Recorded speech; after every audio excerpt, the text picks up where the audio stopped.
ಟಿಪ್ಪಣಿಗಳನ್ನು ಹಾಕೋದು, references, quotations, ನಿಮ್ಮದಲ್ಲದ ಮಾತನ್ನು ನಿಮ್ಮದೇ ಅನ್ನುವ ರೀತಿಯಲ್ಲಿ ತಗೊಂಡಿದೆ ಬಂದ್ಬಿಟ್ಟಿರ್ತೀವಿ.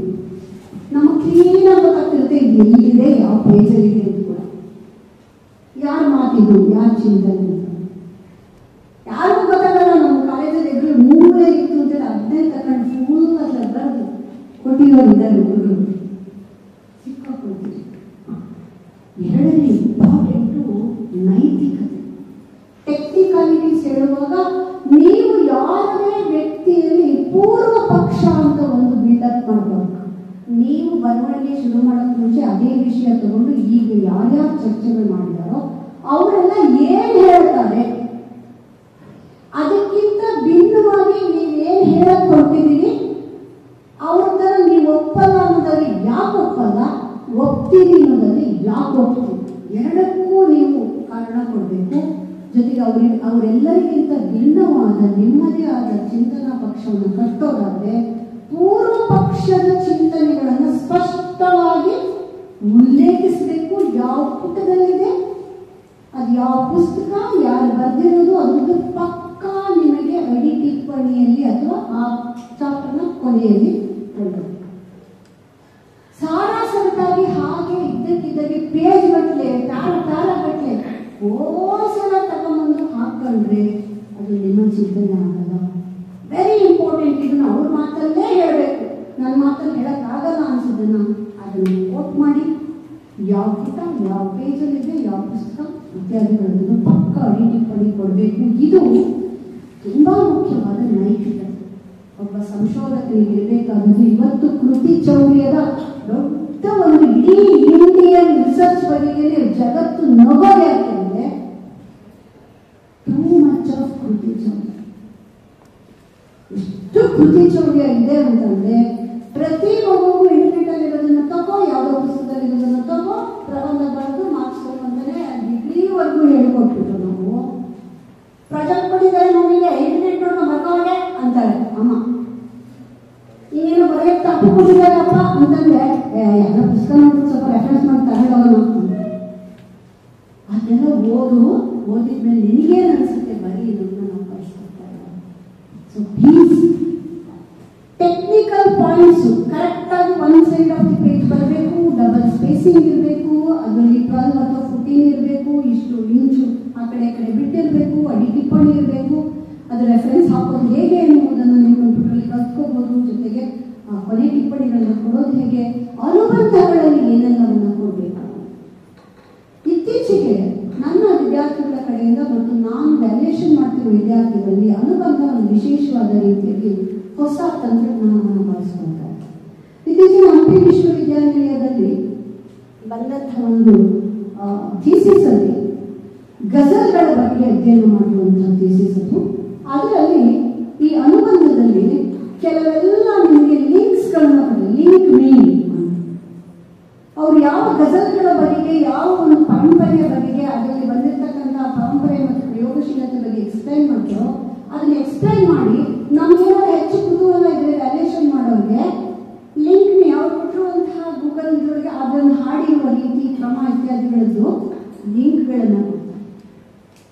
ನನ್ನ ವಿದ್ಯಾರ್ಥಿಗಳಿಗೆ ಡೆಸರ್ಟೇಷನ್ ಅನ್ನು ಮಾಡ್ತಾರೆ. ಇತ್ತೀಚೆಗೆ ಸಿರಿಸಿ ತಾಲೂಕಿನ ಒಂದು ದೇವ ಆಚರಣೆಗಳ ಬಗ್ಗೆ ಅಧ್ಯಯನ ಮಾಡಿದ ವಿದ್ಯಾರ್ಥಿಗಳಿಗೆ ಪ್ರತಿಯೊಂದು ಜಾಗಕ್ಕೆ ಹೋಗಿ ಒಂದು ನಿಮಿಷ ಮಾಡಿದ ವಿಡಿಯೋಗಳಿರ್ಬೋದು ಅಥವಾ ಅಲ್ಲಿ ತೆಗೆದಿರುವ ಫೋಟೋಗಳಿರ್ಬೋದು, ವಿಶೇಷವಾದ ಫೋಟೋ ಹಾಕದೇ ಇರುವಂಥದ್ದು ಇತ್ಯಾದಿಗಳು ಸಂದರ್ಶನ ಮಾಡಿರ್ಬೋದು. ಅದನ್ನೆಲ್ಲದನ್ನು ಒಂದು CD-ನಲ್ಲಿ ಹಾಕಿಸಿ ಅದೆಲ್ಲವನ್ನ ಯೂಟ್ಯೂಬ್ಗಳಲ್ಲಿ ಅಪ್ಲೋಡ್ ಮಾಡಿಸಿ ಅದರಿಂದ ಲಿಂಕ್ಗಳನ್ನು ನಾನು ಕೊಡಿಸಿದ್ದೀನಿ. ಬೀದಿ ನಾಟಕಗಳ ಬಗ್ಗೆ ಇತ್ತೀಚೆಗೆ ಒಂದು ವಿದ್ಯಾರ್ಥಿಗೆ ಅಧ್ಯಯನ ಮಾಡಿಸಿದಾಗ ಬೀದಿ ನಾಟಕಗಳ ಕೆಲವು ಭಾಗಗಳನ್ನು ಶೂಟ್ ಮಾಡಿರುವಂಥದ್ದು ಇರ್ಬೋದು, ಅವರುಗಳ ಜೊತೆ ಸಂದರ್ಶನ ಮಾಡಿರುವಂಥದ್ದು ಇರ್ಬೋದು, ಅಂಥವುಗಳನ್ನ ಸಣ್ಣ ತುಣುಕುಗಳನ್ನು ಲಿಂಕ್ ಬೀನಲ್ಲಿ ನಾನು ಕೊಡಿಸಿದ್ದೀನಿ. ಯಾಕೆ ಅಂತಂದ್ರೆ ಇವತ್ತು ಜೊತೆಗೆ ಏನು ನಿಮಗೆ ಅಷ್ಟೊಂದೆಲ್ಲ ಯೂಟ್ಯೂಬ್ ಮಾಡೋಕ್ಕೆಲ್ಲ ಆಗಲ್ಲ, ನೀವು ಮಾಡಿದ್ದೆಲ್ಲ ಒಂದು CD ಹಾಕಿ ನಿಮ್ಮ ಥೀಸಿಸ್ನ ಕೊನೆಯಲ್ಲಿ ಒಂದು ಜೇಬ್ ಥರ ಅದಕ್ಕೊಂದು ಪ್ಯಾಕ್ ಮಾಡಿ ಅಲ್ಲಿ ಒಂದು CD ಇಟ್ಟು ತಿಳ್ಕೊಳ್ಬೇಕು. 70 ಅಂಕಗಳು ಸುಮ್ಮನೆ ಬರಲ್ಲ. ವೈವಾದಲ್ಲಿ ಕೇಳಿದ್ರೆ ಅದನ್ನ ತೋರಿಸಿ ನೋಡಿ ಸರ್ ನೀನೇ ಹೋಗಿದ್ದೇನಾ, ಎಲ್ಲ ಇಟ್ಟಿದ್ದೀನಿ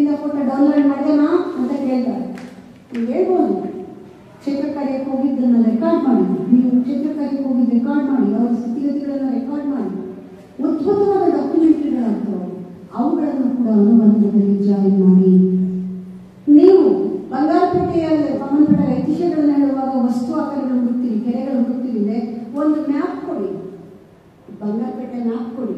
ಬಂಗಾರಪೇಟೆಯ ಮ್ಯಾಪ್ ಒಳಗಡೆಗೆ ಅಲ್ಲಿ ಐತಿಹ್ಯಗಳಿರುವಂಥ ವಿಶೇಷವಾದ ಬೆಟ್ಟವೋ ಕೋಟೆಯೋ ಕೆರೆಯೋ ಏನು ಇದೆ ಅಂದರೆ ಅವುಗಳನ್ನು ಮಾರ್ಕ್ ಮಾಡಿ. ಅದು ನಮ್ಮ ಐತಿಹ್ಯಗಳ ಒಂದು ಹೇಗಿದೆ ಪ್ರಸರಣ, ಯಾವ ಪ್ರದೇಶದಲ್ಲಿದೆ, ಏನು ಲೆಕ್ಕ ಮ್ಯಾಪ್ ಮಾಡಿ. ಇದು ಅಷ್ಟು ಚಿಕ್ಕಬಳ್ಳಾಪುರದ ಕಲಾವಿದರುಗಳು ಹೆಚ್ಚು ಎಲ್ಲಿ ಕಾಣ್ತಾರೆ, ಏನೇನು ಥರ ಕಲಾವಿದರು ಕಾಣ್ತಾರೆ, ಒಂದು ಚಿಕ್ಕಬಳ್ಳಾಪುರ ಮ್ಯಾಪ್ ಮಾಡಿ. ಆ ಊರುಗಳನ್ನು ಗುರುತಿಸಿ, ವಿಶೇಷವಾಗಿ ಕಲಾವಿದರಿಗೆ ಸಂಬಂಧಪಟ್ಟ ಊರುಗಳನ್ನು ಗುರುತಿಸಿ ಒಂದು ಮ್ಯಾಪ್ ಮಾಡಿ. ಅರ್ಥ ಆಗ್ತಾ ಇದೆ? ಸೊ ಹೀಗೆ ನಿಮ್ಮ ಥೀಸಿಸ್ಗೆ ಸಂಬಂಧಪಟ್ಟ ಹಾಗೆ ಒಬ್ಬ ವ್ಯಾಲ್ಯೂಯೇಷನ್ ನೋಡಿದಾಗ ಅವನಿಗೆ ಸಂತೋಷ ಆಶ್ಚರ್ಯಗಳಾಗುವ ಹಾಗೆ ಇರ್ತದೆ. ಒಂದು ವ್ಯಕ್ತಿ ಬಗ್ಗೆ ಅಧ್ಯಯನ, ಮಾನವಷ್ಟದ ಬಗ್ಗೆ ಒಂದು ಪೀಸ್ ಬಿಡ್ದಂಗೆ ಯಾರ್ಯಾರು ಇವಾಗ ಅಧ್ಯಯನ ಮಾಡಿದರೆ ಏನೇನಾಗಿದೆ ಒಳ್ಳೆಯ ಗ್ರಂಥ ಸೂಚಿ ಮಾಡಿ ಸಿದ್ಧ ಮಾಡಿ. ಇನ್ನೊಂದು ಸತಿ ಥೀಸಿಸ್ ತೆಗೆದ್ರೆ ಮಾನವಷ್ಟದ ಬಗ್ಗೆ ಅಧ್ಯಯನ ಮಾಡೋದು ಅದು ಸಿಕ್ಕಬೇಕು. ಫೋಟೋಗ್ರಾಫ್ಸ್, ಪ್ರತಿ ಚಾಪ್ಟರ್ಗೂ ಫೋಟೋಗ್ರಾಫ್ಸ್ ಬರುತ್ತೆ. ಕ್ಷೇತ್ರ ಕಾರ್ಯದವ್ರಿಗೆ ನಾನು ಹೇಳ್ತಾ ಇದ್ದೀನಿ, ಫೋಟೋಗ್ರಾಫ್ಸ್ ಬರುತ್ತೆ ಅಂತಂದ್ರೆ ಎಲ್ಲ ಫೋಟೋಗೂ ನೀವೇ ಮುಂದೆ ನಿಂತ್ಕೊಂಡು ಎಲ್ಲ ಸೆಲ್ಫಿ ತಗೋಬೇಕು. ದಯವಿಟ್ಟು ಒಂದು ಫೋಟೋದಲ್ಲಿ ಸಂದರ್ಶನ ಮಾಡ್ತೀವಿ, ಒಂದು ಫೋಟೋ ಸಾಕು. ಉಳಿದದ್ದನ್ನ ನಿಮ್ಮ ಚಾಪ್ಟರೈಸೇಷನ್ ಅಲ್ಲಿ ಹೇಗೆ ವಿಶ್ಲೇಷಣೆ ಮಾಡ್ತಾರೆ ತಕ್ಕಂತ ತಗೊಂಡು ಅದನ್ನ ಛಾಯಾಚಿತ್ರಗಳ ಗ್ಯಾಲರಿ ಕೊಟ್ಟು ಅಧ್ಯಾಯ ಒಂದು ಚಿತ್ರ ಸಂಖ್ಯೆ ಹಾಕಿ ಅದನ್ನು ಕರೆಕ್ಟಾಗಿ ತೆಗೆದು ನೋಡೋಕ್ಕಾಗೋಂಗೆ ಮಾಡಬೇಕು. ಇದೆಲ್ಲ ಟೆಕ್ನಿಕಾಲಿಟೀಸ್ ಒಬ್ಬ ವ್ಯಾಲ್ಯೂಯೇಷನ್ ಮಾಡೋರಿಗೆ ಪಕ್ಕ ಅಂತ ಅನ್ಸುತ್ತೆ. ಮೆಥಡಾಲಜಿ ಒಬ್ಬರಿಗೆ ಗೊತ್ತಿದೆ. ಕೃತಿ ಚೌರ್ಯ ಮಾಡಬಾರದು ಅಂತ ಯಾವ ಮಾರ್ಗದರ್ಶಕರು ಎಷ್ಟೋ ಸತಿ ಹೇಳಿದ್ರು ಕೂಡ ನೀವು ತಲೆ ಕೆಡಿಸ್ಕೊಂಡಿರಲ್ಲ. ಆಮೇಲೆ ಎಲ್ಲ ಬರ್ಕೊಂಡೆ ಕೊನೆಗೆ ಒಂದು ಸೈನ್ ಹಾಕೊಟ್ರೆ ನೀವು ಮಾಡಿದಂಥ ಕೃತಿ ಚೌರ್ಯ ಇವತ್ತು ಪ್ಲೇಜರಿಸಮ್. ನಿಮ್ಮ ಥೀಸಿಸ್ನ ಸಾಫ್ಟ್ ಕಾಪಿಯನ್ನು ತಗೊಂಡ್ರೆ ಅದನ್ನ ಕೊಟ್ಟಕೊಂಡೆ ಅದೇ ಮಾತುಗಳು ಅದೇ ವಿಚಾರಗಳು ಎಲ್ಲಿದೆಯೋ ಅದು ತ್ರಾಸ. 10% ಕಡಿಮೆ ಇರಬೇಕು ಬೇರೆಯವರ ವಿಚಾರಗಳನ್ನು ತಗೊಂಡಿರುವಂಥದ್ದು. ಸ್ವಂತ ವಿಚಾರಗಳಿದೆ. ಏನನ್ನು ಓದಿದ್ರೆ ಅದು ನಿಮ್ಮ ಅರ್ಥೈಸುವಿಕೆಯಲ್ಲಿ ನೀವು ಸ್ವಂತವಾಗಿ ಬರೆಯೋದು ಅಭ್ಯಾಸ ಮಾಡಿ. ಪ್ಲೇಜರಿಸಮ್ ಒಂದು ಕಳ್ಳತನ, ಕೃತಿ ಚೌರ್ಯ ಅಂತ ಬಹಳ ಗೌರವಾನ್ವಿತ ಪದದಲ್ಲಿ ಹೇಳ್ಬೋದು, ಅದೊಂದು ದೊಡ್ಡ ಕಳ್ಳತನ. ಆ ಕಳ್ಳತನ ಮಾಡಬೇಡಿ. ನಿಮಗಿಂತ ಮುಂಚೆ ಈ ಕ್ಷೇತ್ರದಲ್ಲಿ ಅಧ್ಯಯನ ಮಾಡಿರುವವರು ಪಟ್ಟಿರುವ ಕಷ್ಟಕ್ಕೆ ಅವರ ಹೆಸರುಗಳನ್ನ ಗೌರವದಿಂದ ಮೆನ್ಷನ್ ಮಾಡುವಂತಹ ಒಂದು ವಿನಯವನ್ನ ಮೊದಲು ಒಬ್ಬ ಸಂಶೋಧಕ ಇಟ್ಕೋಬೇಕು. ಸಂಶೋಧನೆ ಅಂದ್ರೆ ಅವರಿವರದನ್ನ ತಗೊಂಡ್ಬಂದು ನಂದು ಅಂತ ಹೇಳೋದಂತೂ ಖಂಡಿತ ಅಲ್ಲ. ಈ ಎಥಿಕ್ಸ್ ಆಫ್ ರಿಸರ್ಚ್ ಅನ್ನ ಈ ಸಣ್ಣ ವಯಸ್ಸಿನಿಂದ ನೀವು ಒಂದು ಪುಟ್ಟ 4 ಪುಟದ ಲೇಖನ ಬರೀರಿ. ಚಿಂತನೆಯಿಂದ ಪ್ರೇರಣೆ ತಗೊಳ್ಳಿ, ಚಿಂತನೆಯ ದೃಷ್ಟಿಕೋನ ತಗೊಳ್ಳಿ, ಆದ್ರೆ ನಿಮ್ಮ ವಿಚಾರಗಳನ್ನು ಹೇಳುವ ಪ್ರಯತ್ನವನ್ನು ನೀವು ಮಾಡಬೇಕಾಗುತ್ತೆ. ಸೊ ಇದು ಬಹಳ ಇಂಪಾರ್ಟೆಂಟ್ ಆದ ಟೆಕ್ನಿಕಲ್ ಪಾಯಿಂಟ್ಸ್. ನಿಮಗೆ ಒಂದು ಟೆಕ್ನಿಕಲ್ ಆಗಿ ಹೇಗೆ ರೂಪಿಸಬೇಕು ಅಂತ ಅನ್ನೋದಾದ್ರೆ ಅದಕ್ಕೆ ಶೈಲಿ ಕೈಪಿಡಿ ಅಂತ ಹೇಳಿ KV ನಾರಾಯಣ್ ಅವರು ಬರೆದಿರ್ತಕ್ಕಂಥ ಒಂದು ಒಳ್ಳೆಯ ಪುಸ್ತಕ ಇದೆ. ಅನುಬಂಧವನ್ನು ಕೊಡೋದು ಹೇಗೆ, ಅಡಿಟಿಪ್ಪಣಿಯನ್ನು ಕೊಡೋದು ಹೇಗೆ, ಪರಿವಿಡಿಯನ್ನು ಕೊಡೋದು ಹೇಗೆ, ಸಂಕ್ಷೇಪ ಪದಗಳನ್ನು ನಿರ್ಮಾಣ ಮಾಡೋದು ಹೇಗಿರಬೇಕು ಅನ್ನೋದ್ರ ಬಗ್ಗೆಲ್ಲ ಬಹಳ ಚೆನ್ನಾಗಿದೆ. ಲಾಸ್ಟ್ ಈಗ ತಾನೇ ನಿಮ್ಗೆ ಹೇಳಿದೆ ವಿಶ್ಲೇಷಣಾತ್ಮಕ, ವಿವರಣಾತ್ಮಕ, ಚರ್ಚಾತ್ಮಕ ಅಂತೆಲ್ಲ ಪದಗಳು. ನೀವು ನಿಮ್ಮನ್ನ ಕೇಳ್ಕೊಂಡಿದ್ದೀರಾ ಮಕ್ಕಳೇ? ನಿಮ್ಮ ಬರವಣಿಗೆ ನೀನು ಎಷ್ಟೋ ಬರ್ದಿದ್ಯಲ್ವ ಪದಗಳಿಗೆ, ಅದು ವಿಶ್ಲೇಷಣಾತ್ಮಕವಾಗಿ ಬರೀತೀಯಾ, ವಿವರಣಾತ್ಮಕವಾಗಿ ಬರೀತೀಯಾ, ಚರ್ಚಾತ್ಮಕವಾಗಿ ಬರೀತೀಯಾ? ಏನೇನು ಬರ್ದಿರ್ತೀಯಲ್ವ? ಎಷ್ಟೋ ಲೇಖನಗಳು ಬರ್ದಿದ್ದೀಲ್ವಾ? ಹೇಳಿ, ನಿಮ್ಮ ಬರವಣಿಗೆ ಪ್ರಧಾನವಾಗಿ ಯಾವ ಲಕ್ಷಣ ಹೊಂದಿದೆ? ವಿವರಣಾತ್ಮಕನೇ ಜಾಸ್ತಿ. ಎಕ್ಸಾಮ್ಗೆ ಆನ್ಸರ್ ಬರೆದ ಅಭ್ಯಾಸ ಅಲ್ಲ ಅರ್ಥ. ಅದಲ್ಲದೇನೆ ಇಲ್ಲ ಆರ್ಗ್ಯುಮೆಂಟೇಟಿವ್ ಆಗಿ ಬರೆಯೋ ಅಭ್ಯಾಸ ನನಗಿದೆ ಅನ್ನೋ ಅಂತಾರೆ ಅವರು. ಹೇಳಿ, ಆಲ್ವೇಸ್ ನನ್ನ ಮಾತು ಕೆಲವರು ಮಾತಾಡುವುದೇ ನೋಡಿ ಅದಲ್ಲ ಅಂತಲೇ ಶುರು ಮಾಡ್ತಾರೆ. The start with argumentative tone. ಅದೇನಪ್ಪ ಅಂದ್ರೆ ಅಂತೇಳಿ ವಿವರಣಾತ್ಮಕ ನನಗೆ ಹಂಗೆ ಅರ್ಥ ಆಗಲಿಲ್ಲ, ನಂಗೆ ಹಿಂಗೆ ಅರ್ಥ ಅಂತೇಳಿ ವಿಶ್ಲೇಷಣಾತ್ಮಕ ಶುರು ಮಾಡ್ತಾರೆ. ಪ್ರತಿಯೊಬ್ಬರ ನಡೆ ನುಡಿ ಮಾತುಕತೆಗಳ ಒಳಗಡೆಗೆ ಈ ಒಂದು ಸ್ಟೈಲ್ ಆಫ್ ರೆಂಡಿಷನ್ ಇರುತ್ತೆ. ಮಾತಾಡೋ ಸ್ಟೈಲ್ ಇರಲಿ, ಅಧ್ಯಯನ ಮಾಡೋ ಸ್ಟೈಲ್ ಇರಲಿ, ಅರ್ಥ ಮಾಡ್ಕೊಳ್ಳೋ ಸ್ಟೈಲ್ ಇರಲಿ, ಹೇಳುವ ಬರೆಯುವ ಸ್ಟೈಲ್ ಹೇಳ್ತೀನಿ. ಪ್ರತಿಯೊಬ್ಬರು ನೀವು ತಿಳ್ಕೋಬೇಕು, ನಿಮ್ಮ ಸ್ಟೈಲ್ ಆಫ್ ರೈಟಿಂಗು ಬರೀ ವಿವರಣಾತ್ಮಕವೇ, ಚರ್ಚಾತ್ಮಕವೇ, ವಿಶ್ಲೇಷಣಾತ್ಮಕವೇ? ಮೇಡಮ್ ಎಲ್ಲ ವಿವರಣೆ ಬರ್ಬಿಟ್ಟು ಕೊನೆಯೇ ಕನ್ಕ್ಲೂಷನ್ ಮಾತ್ರ ವಿಶ್ಲೇಷಣೆ ಮಾಡಿರ್ತೀನಿ ಅಂತ ಹೇಳ್ತಾರೆ. ಎಕ್ಸಾಮ್ ಅಲ್ಲಿ ನಿಮ್ಮ ವಿವರಣಾತ್ಮಕವಾದ ಉತ್ತರಗಳನ್ನು ನಾವು ಕೆಲಸಕ್ಕೆ ಕ್ವಶನ್ ಪೇಪರ್ ಅಲ್ಲಿ ಕ್ವಶನ್ಸ್ ನೀವು ಗಮನಿಸಬೇಕು. ವಿವರಿಸಿ ಅಂತ ಕೊಡ್ತೀವಿ ಕೆಲವು ಕಡೆ, ಚರ್ಚಿಸಿ ಅಂತ ಕೊಡ್ತೀವಿ ಕೆಲವು ಕಡೆ, ವಿಶ್ಲೇಷಿಸಿ ಅಂತ ಕೊಡ್ತೀವಿ, ವಿಷದ ಪಡಿಸಿ ಅಂತ ಕೊಡ್ತೀವಿ. ಎಲ್ಲದಕ್ಕೂ ನೀವು ಒಂದೇ ಒಂದು ನೀವೇನನ್ನ ಕೇಳ್ಕೊಳ್ಳಿ ಮೇಡಮ್, ವಿಷದ ಪಡಿಸಿ ನಾವು ಕೇಳಿ, ಚರ್ಚಿಸಿ ಅಂತ ನಾವು ಕೇಳಿ, ವಿಶ್ಲೇಷಣೆ ಮಾಡಿ ವಿವರಿಸಿ ಅಂತ ನಾವು ಕೇಳಿ, ಸ್ವಾರಸ್ಯ ತಿಳಿಸಿ ಅಂತ ನಾವು ಹೈಸ್ಕೂಲ್ ಕ್ವಶನ್ ಕೊಡಿ. ನಾವು ಬರೆಯದೇ ಒಂದೇ. ನೋ, ನೀವು ರಿಸರ್ಚ್ ಬರೆಯೋದಕ್ಕೆ ಶುರು ಮಾಡುವಾಗ ತುಂಬಾ ಮುಖ್ಯವಾಗಿ ತಿಳ್ಕೊಳ್ಬೇಕಾಗಿರುವಂಥದ್ದು, ಈ ರೀತಿ ಎಲ್ಲಿ ವಿವರಣಾತ್ಮಕವಾಗಿ ಬರೀಬೇಕು, ಎಲ್ಲಿ ವಿಶ್ಲೇಷಣೆ ಮಾಡಬೇಕು, ಎಲ್ಲಿ ಇತರ ಚಿಂತನೆಗಳಿದ್ದು ಅದು ಸರಿಯಾಗಿಲ್ಲ ಅನ್ನೋದರಲ್ಲಿ ಚರ್ಚೆಯನ್ನ ಮಾಡಬೇಕು, ಎಲ್ಲಿ ಅದನ್ನ ಬಹಳ ಮುಖ್ಯವಾಗಿ ನಿಮ್ಮ ಚಿಂತನೆಯ ಹಿನ್ನೆಲೆಯಲ್ಲಿ ಅದನ್ನ ಅಭಿವ್ಯಕ್ತಿಯಾಗಿ ತರಬೇಕು. ಇದನ್ನು ನೀವು ಬೆಳೆಸ್ಕೊಳ್ಳಿಲ್ಲ. ಸಣ್ಣ ಎಕ್ಸ್ಪೆರಿಮೆಂಟ್ ಮಾಡೋಣ. ಗಾಂಧೀಜಿಯ ಮರಣ ಟಾಪಿಕ್ ವಿವರಣಾತ್ಮಕವಾಗಿ ಬರೆಯಿರಿ ಅಂದಾಗ ಏನ್ ಬರೀತೀನಿ ಮಕ್ಕಳೇ? 1900 ಅಲ್ವಾ? ಮಹಾತ್ಮ ಗಾಂಧೀಜಿಯವರ ಹತ್ಯೆ ನೋಡಿ. ನಾನು ಏನಿದೆ, ಗಾಂಧೀಜಿಯವರ ಮರಣ ವಿವರಣಾತ್ಮಕ. ಗಾಂಧೀಜಿಯವರ ಹತ್ಯೆ ಅಥವಾ ಮರಣ ಅಂತ ಹೇಳ್ತಾರೆ. ಚರ್ಚಿಸಿ ಅಂತ ಕೊಟ್ಟೇನೆ. ಅವಾಗ ನಿಮ್ಮ ಉತ್ತರ ಏನಿದೆ? ಗಾಂಧೀಜಿಯವರ ಮರಣ ಅನಿವಾರ್ಯವಾಗಿತ್ತೇ? ವಿಶ್ಲೇಷಿಸಿ. ಮೂರದು ವಸ್ತು ಏನ್ ಮಕ್ಕಳೇ? ಆಯ್ತಾ? ಮನೆಯಲ್ಲಿ ಎಕ್ಸ್ಪೆರಿಮೆಂಟ್ ಮಾಡಿ. ನೀವು ಚರ್ಚಾತ್ಮಕವಾಗಿ ಬರೆಯೋದ್ರಿಗೆ, ವಿಶ್ಲೇಷಣೆ ಬರೆಯೋದು. ಇನ್ನೊಂದು ಟಾಪಿಕ್ ಮೆಥಡಾಲಜಿಲಿ ತುಂಬಾ ಇಂಪಾರ್ಟೆಂಟ್ ಆದದ್ದು ಮಕ್ಕಳೇ. ಭಿನ್ನವಾದ ಕೆಲವು ವಸ್ತು ವಿಷಯಗಳಿದ್ರೆ ನಿಮ್ಮ ಸೂತ್ರಕ್ಕೆ ಅದನ್ನು ಕಟ್ಟುವುದು ಹೇಗೆ ಎಂಬುದನ್ನು ತಿಳ್ಕೋಬೇಕು. ಅವಾಗ ಒಂದು ಎಕ್ಸಾಂಪಲ್ ಕೊಟ್ಟಲ್ಲ, ದೇವರು ನೀನು ದಾಸಿ, ಎರಡು ಸ್ಟೇಟ್ಮೆಂಟ್ ಕೊಡ್ತೀನಿ. ಇತ್ತೀಚಿನ ದಿನಗಳಲ್ಲಿ ದೇವಾಲಯಕ್ಕೆ ಹೋಗುತ್ತಿರುವವರ ಸಂಖ್ಯೆ ಹೆಚ್ಚಿದೆ. ಒಂದು ಸ್ಟೇಟ್ಮೆಂಟ್. ಇತ್ತೀಚಿನ ದಿನಗಳಲ್ಲಿ ಕಳ್ಳತನ ಹೆಚ್ಚಾಗಿದೆ. ಎರಡನೇ ಸ್ಟೇಟ್ಮೆಂಟ್. ಈ ಎರಡು ಸ್ಟೇಟ್ಮೆಂಟ್ ಸಂಬಂಧನೇ ಇಲ್ಲ. ಇದೆಯಾ ಇಲ್ಲ ಸಂಬಂಧ? ಸಂಬಂಧ ಇದೆಯಾ? ಅದೇ ಕೆಲವರು ಇಲ್ಲ ಅಂತ ಕೆಲವರು ಇಲ್ಲ ಅಂತ ಏನು ಹೇಳ್ತೀವಿ.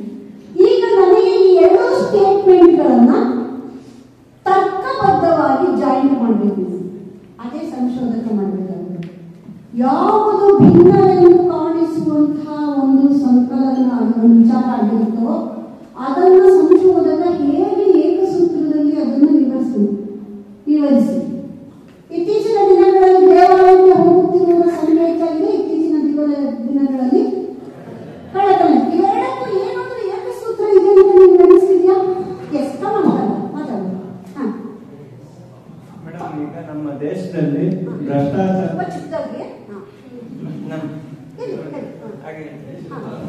ನಮ್ಮ ದೇಶದಲ್ಲಿ ಭ್ರಷ್ಟಾಚಾರಗಳು ಪಾಪ ಮಾಡೋದು ತುಂಬಾ ಜನ ಆಗೋಗಿದ್ದಾರೆ ಮೇಡಮ್. ಎಲ್ಲ ಕಳ್ತನ ಮಾಡೋದು, ದರೋಡೆ ಮಾಡೋದು, ಅದನ್ನೆಲ್ಲ ಮಾಡಿರ್ತಾರೆ ಮೇಡಮ್. ಮತ್ತೆ ಆ ದೇವಸ್ಥಾನಕ್ಕೆ ಹೋಗ್ತಾರೆ, ದೇವರೇ ಕ್ಷಮಿಸ್ಬಿಡಪ್ಪ, ನಾವೆಲ್ಲ ಈ ತರ ತಪ್ಪುಗಳು ಮಾಡ್ಬಿಟ್ಟಿದ್ವಿ, ನಮ್ಮ ಕಳ್ಳತನಗಳು ಹೆಚ್ಚಾಗುತ್ತಿರುವ ಹಿನ್ನೆಲೆಯಲ್ಲಿ ದೇವಾಲಯ ವಿಸಿಟ್ ಜಾಸ್ತಿ ಆಗಿದೆ ಅಂತ ಒಂದು ಏಕಸೂತ್ರ. ಅದಕ್ಕಿಂತ ಸ್ವಲ್ಪ ಭಿನ್ನವಾಗಿ ಎಸ್ ಹೇಳಪ್ಪ.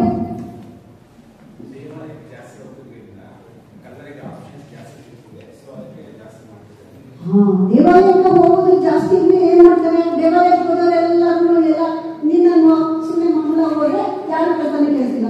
ಇಷ್ಟು ಒಡವೆ, ಇಷ್ಟ ಜಾಸ್ತಿ ಏನೋ ಹಾಕೊಂಡು ಅಲ್ವಾ ಹುಂಡಿ ಹಾಕೋದು ದುಡ್ಡೆಲ್ಲ ತಗೊಂಡು ಹಾಕೋದ್ರೆ ಇವ್ನು ಹೇಳ್ತಾ ಇದ್ದಾನೆ. ಇವನು ಎಲ್ಲಿಂದ ಶುರು ಮಾಡಿದ ಚಿಂತನೆನ? ದೇವಸ್ಥಾನಕ್ಕೆ ಹೋಗೋದ್ರಿಂದ ಶುರು ಮಾಡ್ತಾರೆ. ಹೋಗೋರು ಜಾಸ್ತಿ ಒಡವೆ ವಸ್ತ್ರ ಅದು ಇದು ಹಾಕೊಳ್ತಾ ಇರುವಾಗ, ನೂರುಗಳೆಲ್ಲ ಇರುವಾಗ ಕಳ್ತನ ಮಾಡಕ್ ಅವಕಾಶ. ಹಾಗಾಗಿ ಇವನೆಲ್ಲಿಂದ ಶುರು ಮಾಡ್ದ ಚಿಂತನೆನ?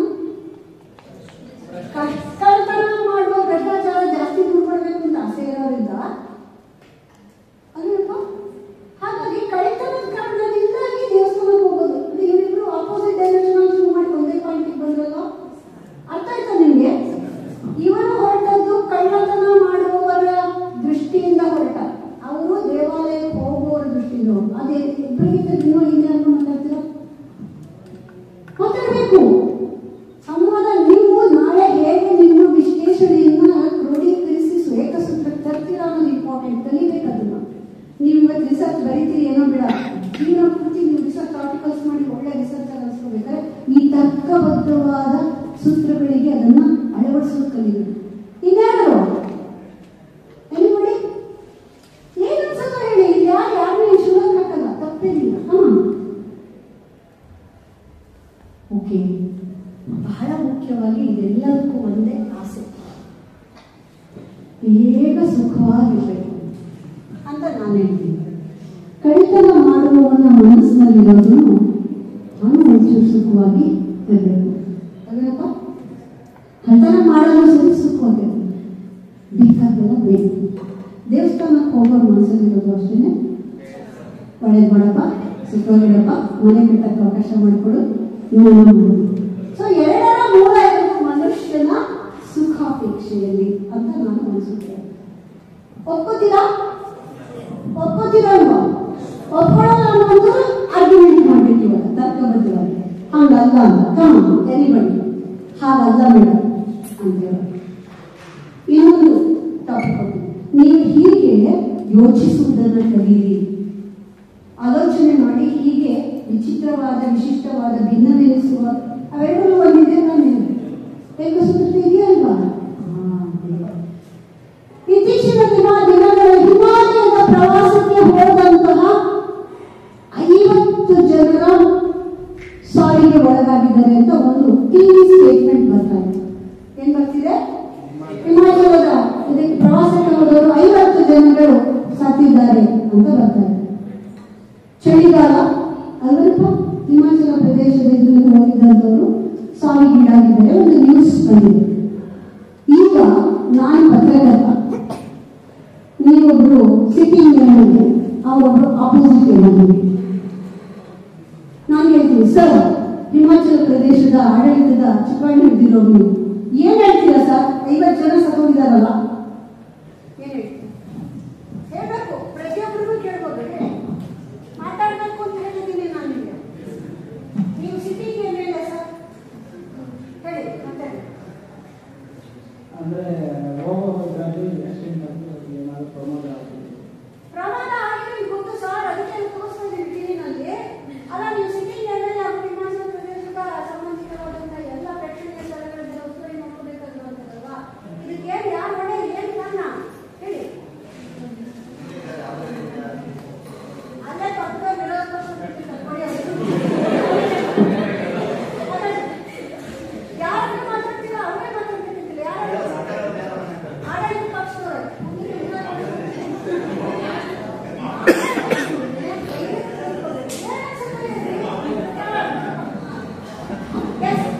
ಸರ್ಕಾರ ನೇರ ಅಂತ ಆಡಳಿತ ಪಕ್ಷದವರು ಪ್ರಶ್ನೆ ಮಾಡಿದ್ರು. ಅಲ್ಲ, ನೀವು ಅಪೋಸಿಟ್ ಸಿಟ್ಟಿಂಗ್ ಸರಿ ಎಂಪಿ ಸರ್ ಮಾಡಿದ್ರೆ ಯಾವುದೇ ರೀತಿಯ ಕಠಿಣ ಕ್ರಮ ತಗೊಳ್ತಾ ಇಲ್ಲ, ಇದರ ಬಗ್ಗೆ ಒಂದು ವಿವರಣೆ ಇರಬೇಕಂತ ನಾವು ಕೇಳ್ತಾ ಇದ್ದೀವಿ, ಪ್ರಶ್ನೆ ಮಾಡ್ತಾ ಇದ್ದೀವಿ.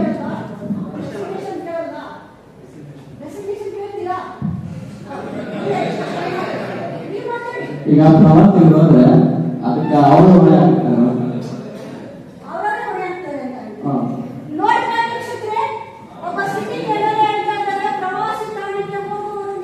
ಜಾಗೃತಿ ಆಗಿರ್ಬೇಕಲ್ವ?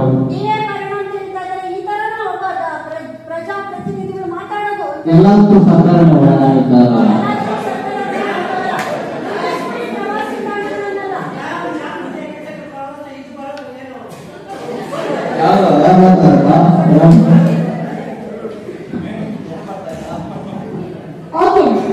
ನೋಡಿ, ತಕ್ಷಣಕ್ಕೆ ಯೋಚನೆ ಮಾಡುವಾಗ ಟಕ್ಕಂತ ಉತ್ತರ ಕೊಡ್ಬೇಕಾದ್ರೆ ರಾಜಕಾರಣಿಗಳು ಎಷ್ಟು ಕಷ್ಟಪಡ್ತಾರೆ ಅಂತ ಗೊತ್ತಾಯ್ತಲ್ಲ ನಿಮಗೆ? ಇಲ್ಲಿ ಒಂದು ವಿಚಾರ ತಿಳ್ಕೊಳ್ಳಿ. ಹಿಮಾಚಲ ಪ್ರದೇಶದಲ್ಲಿ ಪ್ರವಾಸಿಗರು 50 ಜನ ಸತ್ತೋಗಿದ್ದಾರೆ ಅಂತಂದಾಗ ಒಬ್ಬ ಸಿಟ್ಟಿಂಗ್ ಮೇಲೆ ಮಾತಾಡೋದು, ಆಡಳಿತ ಪಕ್ಷದವ್ರು ಮಾತಾಡೋದು, ವಿರೋಧ ಪಕ್ಷದವ್ರು ಮಾತಾಡೋದಕ್ಕೂ ಪೂರ್ತಿ ದೃಷ್ಟಿಕೋನ ಚೇಂಜ್ ಇರುತ್ತಲ್ಲ, ಎಲ್ಲರೂ ಒಪ್ಕೋತೀವಿ. ಪತ್ರಕರ್ತನ ನಾನು ಮಾತಾಡೋ ರೀತಿ ಬೇರೆ ಅಲ್ವಾ? ನಾನು ಸರ್ಕಾರದ ಎಷ್ಟು ಬೇಜವಾಬ್ದಾರಿಯಿಂದ ಮಾತಾಡ್ತಾರೆ, ಅವರವರೇ ಕಾರಣ ಅಂತ ಹೇಳ್ತಾರೆ. ಇಂತಹ ಒಂದು ಪ್ರಜಾಪ್ರತಿನಿಧಿಗಳು ಇರುವವರೆಗೂ ಯಾವ ರಕ್ಷಣೆಯನ್ನು ನಂಬಿ ನಾವು ಹೋಗ್ಬೇಕು ಸ್ನೇಹಿತರೆ ಅಂತ ನಾನು ಮುಗಿಸ್ತಾ ಇದ್ದೀನಿ. ಇವಾಗ ನನಗೆ ಈ ವಿರೋಧ ಪಕ್ಷ ಬೇಡ, ನೀವೊಂದು ರಿಸರ್ಚರ್ ಆಗಿ ಅನಲೈಸ್ ಮಾಡ್ತೀವಿ. ಹಿಮಾಚಲ ಪ್ರದೇಶದಲ್ಲಿ 50 ಜನ ಸಾವಪ್ಪಿದ್ದಾರೆ ಅಂದ್ರೆ ಅದಕ್ಕೆ ಕಾರಣ ಅವರು ಹೋಗ್ಬೇಕಾಗಿರುವಂತಹ ಪ್ರವಾಸದ ಸಮಯ ಸರಿತಾ ಇಲ್ವಾ. ಈಗ ತುಂಬಾ ಹಿಮ ಬರ್ತಾ ಇದಾಗ್ತಿದೆ, ಅಲ್ಲಿ ಕೊಲಾಪ್ಸ್ ಆಗ್ತಾ ಇದೆ, ಮಳೆ ಜಾಸ್ತಿ ಇದೆ. ಇಂಥ ಸಮಯದಲ್ಲಿ ಹೆಚ್ಚಿನ ಎಚ್ಚರವನ್ನ ಸರ್ಕಾರಗಳು ತಗೊಳ್ಬೇಕು ಅನ್ನುವಂಥದ್ದು ಇರುತ್ತೆ. ಅಕಸ್ಮಾತ್ ಆಗುವಂಥದ್ದು ನಡೆದು ಹೋಗುತ್ತೆ ಅಲ್ವಾ. ಒಬ್ರು ಹೇಳ್ತಾರೆ, ಒಬ್ಬ ಸಮಾಜಶಾಸ್ತ್ರೀಯ ಕಮ್ಯುನಿಸಂ ಅಥವಾ ಕಮ್ಯುನಿಸ್ಟ್ ಲೆಫ್ಟಿಸ್ಟ್ ಚಿಂತಕ ಹೇಳ್ತಾನೆ, ದೇವಸ್ಥಾನಗಳ ಹೆಸರಿನಲ್ಲಿ, ದೇವಾಲಯಗಳ ಹೆಸರಿನಲ್ಲಿ, ಇಂತಹ ಪ್ರೇಕ್ಷಣೀಯ ಸ್ಥಳಗಳ ಹೆಸರಿನಲ್ಲಿ ದುಡ್ಡು ಮಾಡುವ ಸಂಖ್ಯೆ ಜಾಸ್ತಿ ಆಗಿದೆ ಹೊರತು ಜನರ ಬಗೆಗೆ ಕಾಳಜಿನೇ ಇಲ್ಲ.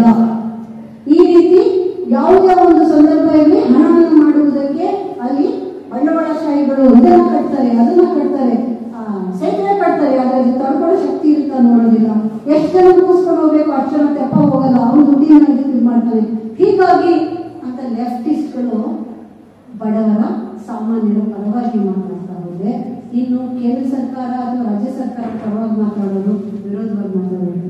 ಆದ್ರೆ ಒಬ್ಬ ಎನ್ವೈರನ್ಮೆಂಟ್ ಚಿಂತಕ, ಪರಿಸರ ತಜ್ಞ ಮಾತಾಡ್ತಾ ಹೇಳಿದ್ದಾರೆ ಅಲ್ವಾ. ಅದೇ ಒಬ್ಬ ದಲಿತ ಅಥವಾ ಒಬ್ಬ ಏನೂ ಇಲ್ಲದ ಬಡತನದಲ್ಲಿರ್ತಕ್ಕಂತಹ ಜನರ ಬಗೆಗೆ ಮಾತಾಡ್ತಕ್ಕಂತಹ ಒಬ್ಬ ಸಮಾಜಶಾಸ್ತ್ರೀಯ ಹಿನ್ನೆಲೆಯಲ್ಲಿ ಮಾತಾಡ್ತಕ್ಕಂತಹ, ಉಳ್ಳವರು ಇಲ್ಲದವರ ನಡುವೆ ಇರುವ ವ್ಯತ್ಯಾಸದ ಬಗ್ಗೆ ಮಾತಾಡ್ತಕ್ಕಂತಹ ಒಬ್ಬ ಮಾರ್ಕ್ಸಿಸ್ಟ್ ಹೇಳ್ತಾನೆ, ಸರ್ ಹಿಮಾಚಲ ಪ್ರದೇಶದಲ್ಲಿ ಸತ್ತಿದ್ರೆ ಎಲ್ಲರೂ ಸಾಯ್ಬೇಕಿತ್ತಲ್ವಾ, 50 ಜನ ಯಾಕೆ ಸತ್ತಿದ್ದಾರೆ ಸರ್? ಸತ್ತಿರುವ 50 ಜನರಿಗೆ ಮಲಗುವುದಕ್ಕೆ ಸೂರ್ಯನಿಲ್ಲ, ಹೊರಕೊಳ್ಳೋಕೆ ಕಂಬಳಿ ಇರಲಿಲ್ಲ. ಕಂಬಳಿ ಇದ್ದವರು, ಸೂರ್ಯ ಇದ್ದವರು, ಬೆಚ್ಚಗೆ ಗೀಟರ್ ಹಾಕೊಂಡು ಇರುವಂತವರು ಘನವಾದ ಮನೆಯಲ್ಲಿ ಬೆಚ್ಚಗಿರೋರು ಯಾರು ಸಾಯಲ್ಲ. ಅರ್ಥ ಆಯ್ತಾ? ದೊಡ್ಡ ಹೋಟೆಲ್ನಲ್ಲಿ ಬುಕ್ ಮಾಡಿಕೊಂಡು ಬೆಚ್ಚನೆಯ ವಾತಾವರಣದಲ್ಲಿ ಸಾಯಲ್ಲ. ಇದನ್ನೆಲ್ಲ ಮಾಡ್ಕೊಳಕ್ ಸಾಧ್ಯ ಇದೆ ಅಂತ ಕಾಮನ್ ಆಗಿ ಕಂಬಳಿ ಇಲ್ಲದವರು, ಸೂರ್ಯ ಇಲ್ಲದ ಜನ ಸಾಯ್ತಾರೆ. ನೋಡಿ, ಒಂದೇ ಘಟನೆ ಎಷ್ಟು ಆಯಾಮದಲ್ಲಿ ಚರ್ಚಿತವಾಯಿತು. ಒಂದೇ ಘಟನೆ, ಒಂದೇ ವಿಷಯ, ಒಂದೇ ಚಿಂತನೆ, ಆದ್ರೆ ಅದನ್ನ ಬೇರೆ ಬೇರೆ ಹಲವು ದೃಷ್ಟಿಕೋನಗಳಿಂದ ನೋಡಿದಾಗ ಅದರ ಸತ್ಯಗಳು ಈಚೆ ಬರೋದು ಬೇರೆ ಅಲ್ವೇನಪ್ಪ. ಸೊ ಭಿನ್ನವೆಂದು ಕಾಣಿಸುವ ಅನೇಕ ವಿಷಯಗಳನ್ನ ಸಂಶೋಧಕನೊಬ್ಬ ಕೂಡಿಸುವ ಕ್ರಮದಲ್ಲಿ ನಿಮ್ಮ ಚಿಂತನೆ ತುಂಬಾ ಇಂಪಾರ್ಟೆಂಟ್. ಇಲ್ಲಿ ಯಾರು ತಪ್ಪು ಯಾರು ಸರಿ ಅಂತ ಹೇಳುವುದು ರಿಸರ್ಚರ್ನ ಕೆಲಸ ಅಲ್ಲ, ಅವನು ವಿಶ್ಲೇಷಣೆಯನ್ನಷ್ಟೇ ಮಾಡಬೇಕು. ಅರ್ಥ ಆಗ್ತಾ ಇದೆಯಾ? ವಿಶ್ಲೇಷಣೆ ನಾವು ಯಾರ ಪಕ್ಷವೂ ಅಲ್ಲ, ಯಾವ ಪಾತ್ರದ ಪಕ್ಷವೂ ಅಲ್ಲ. ಹ್ಯಾಮ್ಲೆಟ್ ಯಾಕೆ ಹಿಂಗ್ ಮಾಡ್ದ, ಅಥವಾ ಅಯೋಗೋ ಯಾಕೆ ಹಿಂಗ್ ಮಾಡ್ದ, ಒತೆಲೋ ಯಾಕೆ ಹಿಂಗ್ ಮಾಡ್ಬಾರ್ದ, ಹಂಗ್ ಮಾಡ್ಬಾರ್ದಾಗಿತ್ತು, ಶಿವರಾಮ್ ಕಾರಂತರು ಹೆಂಗಾನು ಮಾಡಿ ಚೋಮನಿಗೆ ಭೂಮಿ ಕೊಡಿಸ್ಬೇಕಾಗಿತ್ತು ಅಂತೆಲ್ಲ ಮಾತಾಡೋಣ. ಇನ್ನೊಂದು ವಿಷಯ ಹೇಳಿ ನಾನು ಮಾತು ತಿಳಿಸ್ತೇನೆ. ನಿಮ್ಮ ಆರ್ಗ್ಯುಮೆಂಟ್ಸು, ನಿಮ್ಮ ಚಿಂತನೆಗಳು ಎಷ್ಟು ಮಟ್ಟಿಗೆ ಸಂಶೋಧನೆಗಿಂತ ದೂರ ಹೋಗ್ಬೇಕಂದ್ರೆ, ಬಸವಣ್ಣನವರ ಬಗೆಗೆ ನಮ್ಮ ಶಿವಪ್ರಕಾಶ್ ಅವರು ಬರೆದಾಗ ದೊಡ್ಡ ಗಲಾಟೆ ಆಯ್ತು. ಅವರ ಸಾವಿಗೆ ಸಂಬಂಧಪಟ್ಟಂತೆ ಗಲಾಟೆ ಆಯ್ತಲ್ವಾ.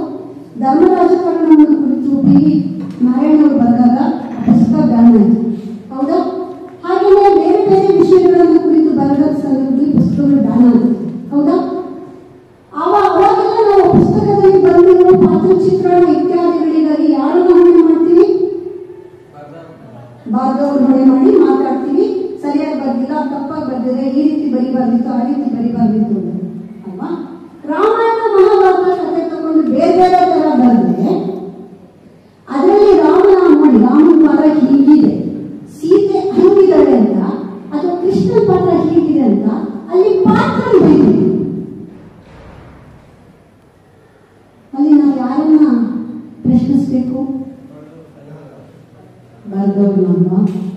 ಯಾವತ್ತಾರ ವಾಲ್ಮೀಕಿಯನ್ನು ಪ್ರಶ್ನಿಸಿದೀವ ಹೀಗ್ಯಾಕೆ ಮಾಡಿದ್ವಿ ಅಂತ? ಯಾವತ್ತಾರು ವಾಲ್ಮೀಕಿಯ ಜೊತೆಗೆ ಅನುಸಂಧಾನದಲ್ಲಿ ವ್ಯಾಸರ ಜೊತೆಗೆ ಪ್ರಶ್ನೆ ಕೇಳಿದ್ವಾ? ಕೇಳಲ್ಲ. ಯಾಕೆ ಕೇಳಲ್ಲ? ಅವ್ರು ಬದುಕಿಲ್ಲ, ಬದುಕಿಲ್ಲದವರ ಜೊತೆಗೂ ಸಾಹಿತ್ಯ ವಾಗ್ವಾದಗಳು, ಚರ್ಚೆಗಳು ನಡೀಬೋದಲ್ಲ. ಯಾಕೆ ಕೇಳಲ್ಲ? ಹೀಗೆ ಯಾಕೆ ಬರ್ತದೆ ಈ ಪಾತ್ರವನ್ನು ಅಂದ್ರೆ, ಯಾಕೆ ಹೀಗೆ ವ್ಯಾಸರು ಬರೆದು ಈ ಪಾತ್ರಕ್ಕೆ ಅನ್ಯಾಯ ಮಾಡಿದ್ದಾರೆ ವ್ಯಾಸರು ಅಂತ ನಾನು ಹೇಳಲ್ಲ.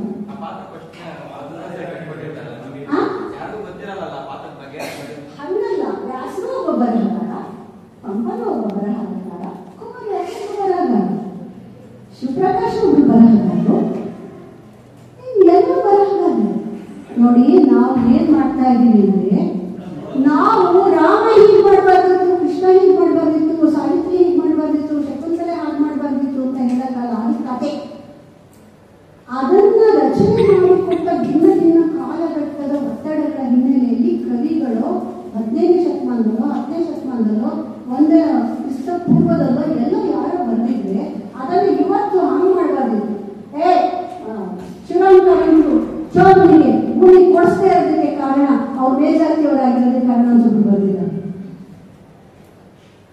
ಚೋಮನಿಗೆ ಭೂಮಿ ಸಿಗದಂತೆ ಮಾಡುತ್ತಿದ್ದ ಕಾಲಘಟ್ಟದ ಕಥೆಯನ್ನು ಸತ್ಯವಾಗಿ ಹಿಡಿಬೇಕಾಗಿದ್ದವರು. ಶಿವರಾಮ್ ಕಥೆಯಲ್ಲಿ ಭೂಮಿ ಕೊಡಿಸಿದ ತಕ್ಷಣ ಆ ಕಾಲದ ಸಮಾಜ ಬದಲಾಗಲ್ಲ, ಅಲ್ಲಿ ಆಶಯದಲ್ಲ ಅದು ಕೊಡೋದಿತ್ತಲ್ಲ. ಹೀಗೆ ನೀವು ಕೇಳಬೇಕಾದ ರೈಟ್ ಕ್ವಶನ್ ಅನ್ನ ರೈಟ್ ಪರ್ಸನ್ ಕೇಳಿದ್ರೆ, ರಾಂಗ್ ಪರ್ಸನ್ಗಳನ್ನ ರಾಂಗ್ ಪರ್ಸನ್ಸ್ಗೆ ಕೇಳಿದೆ ಸಂಶೋಧನೆ ಹಾಳಾಗುತ್ತೆ. ಸರಿಯಾದ ಪ್ರಶ್ನೆ ಸರಿಯಾದ ಚಿಂತನೆಯಲ್ಲಿ ಸರಿಯಾದ ಸಂದರ್ಭದಲ್ಲಿ ಕೇಳಿಕೊಂಡ್ರೆ right question will lead to the right answer and research ಅದ್ಭುತವಾಗಿ ಬರುತ್ತೆ. ಪ್ರೀತಿಯ ಮಕ್ಕಳೇ, ನಿಮಗೆ ವೈಧಾನಿಕತೆಯ ಬಗೆಗೆ ವಾರಗಟ್ಟಲೆ ಒಂದೊಂದು ದಿವಸ ಒಂದೊಂದನ್ನು ಇಟ್ಕೊಂಡು ಒಂದಿನ ಉದ್ದೇಶ ಬರೆಯುವ ಕ್ರಮ, ಇನ್ನೊಂದಿನ ವ್ಯಾಪ್ತಿಯನ್ನು ಬರೆಯುವ ಕ್ರಮ, ಆಕರಗಳ ಬಗೆಗೆ ಬರೆಯುವ ಕ್ರಮ, ಪೂರ್ವ ಸಾಹಿತ್ಯ ಸಮೀಕ್ಷೆಯನ್ನ ಹೇಗೆ ಮಾಡ್ಕೋಬೇಕು, ಒಂದು ಪುಸ್ತಕವನ್ನ ಅದ್ರ ಬಗ್ಗೆ ಓದಿದ್ರೆ ಅದನ್ನ ಹೇಗೆ ತಗೋಬೇಕು, ಟಿಪ್ಪಣಿಯನ್ನು ಹೇಗೆ ಮಾಡಬೇಕು, ಕಾರ್ಡ್ಸ್ಗಳನ್ನ ಹೇಗೆ ಮಾಡ್ಕೋಬೇಕು ಅನ್ನೋದನ್ನ ಇನ್ನೊಂದು ದಿವಸ. ವೈಧಾನಿಕತೆಯಲ್ಲಿ ಬಹಳ ಮುಖ್ಯವಾದ ಸಾತ್ವಿಕ ಚಿಂತನೆಯನ್ನ ಹೇಗೆ ಅಳವಡಿಸ್ಕೋಬೇಕು ಅನ್ನೋದು, ಹೀಗೆ ಪ್ರತಿಯೊಂದು ತುಂಬಾ ಸುದೀರ್ಘವಾಗಿ ಟ್ರೈನಿಂಗ್ ಕೊಡ್ಬೇಕಾದ. ಈ ಥರ ಕ್ವಶನ್ ಕೇಳಿ ಬರೀರಿ ಅಂತ ಹೇಳ್ತೀವಿ ನಾವು ಟ್ರೈನಿಂಗ್ ಮಾಡುವಾಗ. ಒಂದು ಕ್ವಶನ್ ಕೇಳಿ ಅದಕ್ಕೆ ಎಲ್ಲರೂ ಬರೀಬೇಕು, 4 ಸಾಲು 6 ಸಾಲು ಬರೀಬೇಕು. ಪ್ರತಿಯೊಂದು ಇದು ಸಂಬಂಧ ಕಲಿಸೋದಿದೆ. ರೈಟಿಂಗ್ ಸ್ಕಿಲ್ಸ್, ಆರ್ಗ್ಯುಮೆಂಟೇಟಿವ್ ರೈಟಿಂಗ್ ಬರೋದು ಅಭ್ಯಾಸ ಮಾಡಿ, ಡಿಸ್ಕ್ರಿಪ್ಟಿವ್ ರೈಟಿಂಗ್ ಬರೀರಿ. ಅದೇ ಥರನೇ ಅನಾಲಿಟಿಕಲ್ ರೈಟಿಂಗ್ ಅನ್ನು ಬರೆಯೋದು ಅಭ್ಯಾಸ ಮಾಡಿ. ಸಂಶೋಧನೆಗೆ ವರ್ಣರಂಜಿತವಾದ ವಿಶೇಷಣಗಳನ್ನು ಹಾಕಿದ ಕಾವ್ಯಾತ್ಮಕವಾದ ಭಾಷೆ ಬೇಡ. ಅವರು ವಿಶೇಷ ಕವಿ ಅನ್ನೋದಕ್ಕೆ 4-5 ವಿಶೇಷಣ ಹಾಕಿ ಬರೀಬೇಕಾಗುತ್ತೆ. ಅದರಿಂದ ಏನೂ ಆಗಲ್ಲ, ಅದನ್ನು ಪ್ರೂವ್ ಮಾಡಬೇಕು. ಶ್ರೇಷ್ಠ ಕವಿ ಅಂದರೆ ಯಾಕೆ ಅದನ್ನು ಪ್ರೂವ್ ಮಾಡಬೇಕು. ಹೀಗಾಗಿ ಬಹುಶಃ ನಿಮ್ಗೆ ಎಷ್ಟು ಅರ್ಥ ಆಗಿದೆ ಅನ್ನೋದು ಗೊತ್ತಿಲ್ಲ. ನೀವು ಆರಿಸ್ಕೊಂಡಿರುವಂಥದ್ದು ಏನೇನು ಮಾಡಬೇಕು ಅಂತ ಹೇಳಿ ಪ್ರಾಸ್ತಾವಿಕವಾದ ನುಡಿಗಳನ್ನು ಪ್ರಸ್ತಾವನೆಯನ್ನು ಹೇಳ್ತಾ ಸಲಹೆಗಳು ಒಂದಿಷ್ಟು ಮಾರ್ಗದರ್ಶನ ನಿಮಗೆ ಸಿಗ್ಬೋದು ಅಂತ ಹೇಳಿ. ಪ್ರತಿಯೊಬ್ಬರಿಗೂ ಇವಾಗ ನಿಮ್ಮ ಶೀರ್ಷಿಕೆಯನ್ನ ಹೇಗೆ ಮಾಡಬೇಕು ಅಂತ ಅರ್ಥ ಆಗಿದೆಯಾ? ವ್ಯಾಪ್ತಿಯನ್ನು ಎಷ್ಟು ಚಿಕ್ಕದಾಗಿ ಚೊಕ್ಕವಾಗಿ ಇಟ್ಕೋಬೇಕು ಅಂತ ಗೊತ್ತಾಗಿದೆಯಾ? ಆಕಾರಗಳು ಏನು ಅಂತ ಗೊತ್ತಾಗಿದೆಯಾ? ಪ್ರಾಥಮಿಕ ಆಕಾರ ಅಂದ್ರೆ ಯಾವುದು ನೀವು ಮುಖ್ಯವಾಗಿ ಆಧರಿಸ್ತೀರೋ ಅದು ಪ್ರಾಥಮಿಕ. ದ್ವಿತೀಯ ಅಂದ್ರೆ ಅದನ್ನ ಕುರಿತಾಗಿ ಇದುವರೆಗೂ ಬಂದಿರುವ ಇತರ ಎಲ್ಲ ಅಧ್ಯಯನಗಳು, ತಾತ್ವಿಕ ಚಿಂತನೆಗಳಿಂದ ಕೂಡಿರ್ತಕ್ಕಂಥ ಎಲ್ಲವೂ ನಿಮಗೆ ಪೂರಕವಾಗಿ ಸಹಾಯ ಮಾಡುತ್ತೆ. ಓಕೆನಾ? ಇದು ಗೊತ್ತಾಗಿದೆಯಲ್ವ? ಓಕೆ. ವಿಧಾನಕ್ಕೂ ವೈಧಾನಿಕತೆಗೂ ವ್ಯತ್ಯಾಸ ಗೊತ್ತಾಗಿದೆಯಾ? ವೈಧಾನಿಕತೆ ಅಂದ್ರೆ ತಾತ್ವಿಕ ಚಿಂತನೆಯನ್ನು ಕುರಿತು ಎಕ್ಸ್ಪ್ಲೇನ್ ಮಾಡಬೇಕು, ಪರಿಕಲ್ಪನೆಯನ್ನು ವಿವರಿಸಬೇಕು. ವಿಧಾನ ಅಂದ್ರೆ ಕ್ಷೇತ್ರ ಕಾರ್ಯ ಮಾಡ್ತೀರಾ, ಸಂದರ್ಶನ ಮಾಡ್ತೀರಾ, ಹೇಗೆ ಡಾಟಾ ಕಲೆಕ್ಷನ್ ಮಾಡ್ಕೊಳ್ತೀರಾ, ಅದನ್ನ ಹೇಗೆ ಕ್ರೋಢೀಕರಿಸ್ಕೊಳ್ತೀರಾ ಇತ್ಯಾದಿ ಎಲ್ಲವನ್ನ ವಿವರಿಸಿಕೊಳ್ಳುವುದು ವಿಧಾನ. ಓಕೆ. ಚಾಪ್ಟರೈಸೇಷನ್ ಮಾಡ್ಕೊಳ್ಳೋದಕ್ಕಿಂತ ಮುಂಚಿತವಾಗಿ ಏನೆಲ್ಲವನ್ನ ಹಾಕಬೇಕು, ಅಡಿ ಟಿಪ್ಪಣಿಯನ್ನು, ಕೊನೆ ಟಿಪ್ಪಣಿಯನ್ನು ಕೊಡೋದು, ಅನುಬಂಧಗಳಲ್ಲಿ ಏನೇನು ಇರಬೇಕು ಇತ್ಯಾದಿಗಳ ಬಗೆಗೆ ತಿಳಿಸ್ಕೊಟ್ಟಿದೆ ಅಂತ ನಾನು ಅಂದ್ಕೊಂಡಿದ್ದೀನಿ. ಪ್ರತಿಯೊಬ್ಬ ವಿದ್ಯಾರ್ಥಿಗೂ ಎಷ್ಟೇ ಹೇಳಿದಾಗಲೂ ತನ್ನ ವಿಷಯವನ್ನು ತಗೊಂಡು ಕೂತ್ಕೊಂಡಾಗ ಅವರವರಿಗೆ ಬೇಕಾದಂತಹ ಒಂದು ಮೆಥಡಾಲಜಿಗಳ ಬಗ್ಗೆ ನಾವು ಮಾತನ್ನ ಆಡಬಹುದು ಅಂತ ನಾನು ಅನ್ಕೊಳ್ತಾ, ಏನಾದರೂ ನಿಮಗೆ ಪ್ರಶ್ನೆಗಳಿದ್ರೆ ಕೇಳ್ಬೋದು. ಟಾಪಿಕ್ ಬಂದು ರೇಷ್ಮೆ ಸಾಹಿತ್ಯ ಬಗ್ಗೆ. ರೇಷ್ಮೆಗೂ ಮತ್ತು ಸಾಹಿತ್ಯಕ್ಕೆ ಯಾವ ರೀತಿ ಹೊಂದಾಣಿಕೆ ಮಾಡಿ ಸಂಶೋಧನೆ ಮಾಡಬಹುದು ಅಂತ ಒಂದು ಕ್ವಶನ್. ಓಕೆ. ನೀವು ರೇಷ್ಮೆ ಕೃಷಿ ಬಗ್ಗೆ ಮಾಡ್ತೀರಾ ಅಥವಾ ರೇಷ್ಮೆಯನ್ನು ಕುರಿತಾಗಿ ಸಾಹಿತ್ಯದಲ್ಲಿ ವಿವರಿಸಿರುವ ಕ್ರಮದ ಬಗ್ಗೆ ಮಾತಾಡ್ತಾ ಇದೆಯಾ?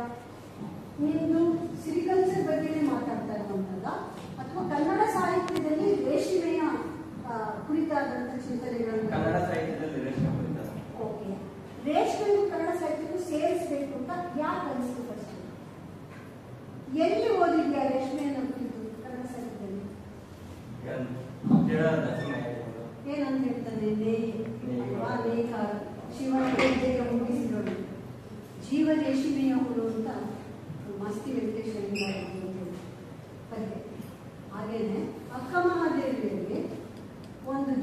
ಹೇಗೆ ತಾನೇ ಕಟ್ಟಿಕೊಳ್ಳುವ ಆಸೆ ಎನ್ನುವಂಥ ಹಂತದಲ್ಲಿ ಸಿಕ್ಕಾಕೊಳ್ಳುತ್ತೆ ಅನ್ನೋದಕ್ಕೆ ರೇಷ್ಮೆಯನ್ನು ಒಂದು ಪ್ರತಿಮೆಯಾಗಿದೆ. ರೇಷ್ಮೆ ಹುಳವನ್ನು